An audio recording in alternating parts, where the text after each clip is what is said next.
Rabindra Bharati university distance education সেন্টারের CC 1.2 subject Bengali 2024 সালের CBS মোডের এক্সামের question. Full marks 40, time 2 hours.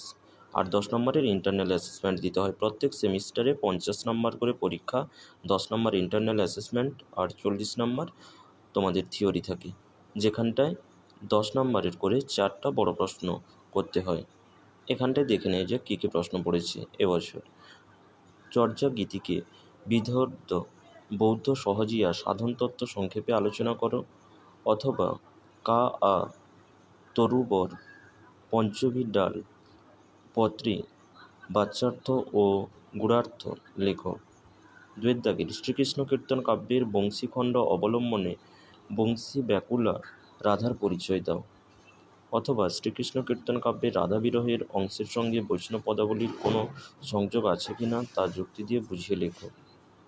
তিনের দাগের আক্ষেপানুরাগের সর্বস্ব চণ্ডীদাসের সর্বস্ব আক্ষেপানুরাগ মন্তব্যটি বিশ্লেষণ করে আক্ষেপ অনুরাগের পর্যায়ে চণ্ডীদাসের কবি প্রতিভা আলোচনা করো, অথবা মাথুর পর্যায়ে বিদ্যাপতির রাধার যে অতল স্পর্শ বিরহ বেদনার বাণীরূপ নির্মাণ করেছেন তার দৃষ্টান্তস্বরূপ ব্যাখ্যা করো।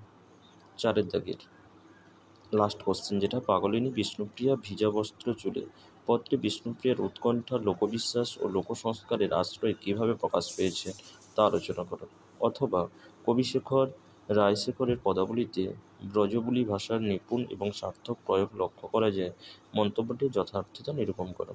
কোশ্চেনের অ্যান্সার যদি প্রয়োজন হয় তাহলে ডেসক্রিপশন বক্সে যে ফোন নাম্বার রয়েছে সেখান থেকে যোগাযোগ করে কোশ্চেনের অ্যান্সার নিতে পারো। পিডিএফ কিংবা হার্ড কপি দুটোতেই আমরা দিয়ে থাকি।